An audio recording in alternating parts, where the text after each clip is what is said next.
জানো মা, আমি ভালো নেই।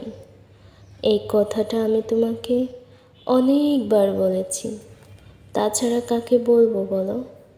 আমার কষ্টের কথা শোনার মতো কেউ নেই। কিন্তু আমি তোমাকে কোনো জিজ্ঞাসা করিনি তুমি কেমন আছো। জানো মা, যখন তুমি চিকেন রান্না করতে তখন আমাদের ভালো ভালো চিকেন পিসগুলো খেতে দিতে, আর যেগুলো পড়ে থাকতো সেইগুলোই তুমি খেতে। আমি কিছুটা অবাক হতাম আর মনে মনে ভাবতাম কি করে তুমি খাও। আমি একদিন জিজ্ঞাসাও করেছিলাম, এইগুলো খাও কি করে মা? তুমি উত্তর দিয়েছিলে, এইগুলো তুমি খেতে ভালোবাসো। আজ বুঝতে পারছি কেন ওইগুলো খেতে ভালোবাসতে। কারণ আজ আমিও মা। জানো মা, যখন আমি রাগ করে খেতাম না, আমাকে তোমরা কত খেতে ডাকতে। আমি রাগ করে শুয়ে থাকতাম। আর এখন আমার রাগের কোনো মূল্য নাই। আমি খাই বা না খাই, কার কি এসে যায়।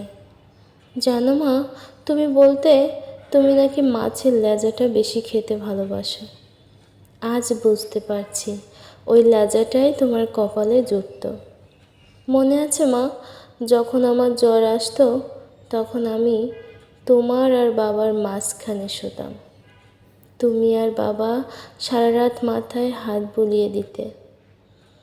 আজ মাথায় হাত বুলিয়ে দেওয়া তো দূরের কথা, মাথায় হাত দিয়ে কতটা জ্বর আছে সেটা দেখারও কেউ নেই। আমি যন্ত্রণায় ছটফট করছি মা। এসেছিলাম তোমাদের ছেড়ে সুখের সংসার করতে। সংসার সংসার করতে এসে সেজেই রয়ে গেলাম। সংসার আছে, ভালোবাসা নেই। টাকা আছে, শান্তি নেই। সবই যেন কেমন স্লিমিমান। জানো মা, ছোটোবেলায় সবাই যখন বলতো আমি তোমার মতো শান্ত স্বভাবের হইনি, আমার খুব রাগ হতো আর গর্ব হতো আমি আমার বাবার মতো প্রতিবাদী। আজ সেই প্রতিবাদী মেয়েটা ধুলায় মিশে গেছে মা। সবাই খুশি তো মা? জানো মা, আমি যখন জোর করে হাসতাম বাবা তখন বকাদি বলতো মেয়েদের জোর করে হাসতে নেই। আজ আমি হাসতে ভুলে গেছি মা। এখন আমার হাসতে ভয় হয়, নতুন কোনো অজানা অশান্তির আশঙ্কায়। জানো মা, আগে যেমন সবাই বলতো মানিয়ে নে মা, এখন আমার ছেলে বলছে আমার জন্য একটু মানিয়ে নাও না মা। মা, আমাদের কি শুধু মানিয়েই নিতে হবে? আমাদের কি কোনো নিজস্বতা নেই? আমাদের কি ক্লান্তি বলে কিছু নেই?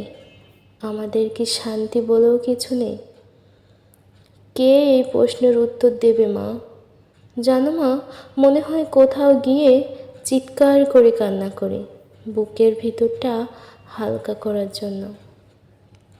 মা, আমি কান্না করতে করতে ভুলে গেছি আমার ভিতরে শুধু হাহাকার, একটু সম্মান আর ভালোবাসা পাবার হাহাকার। মা, আমি ভালো নেই।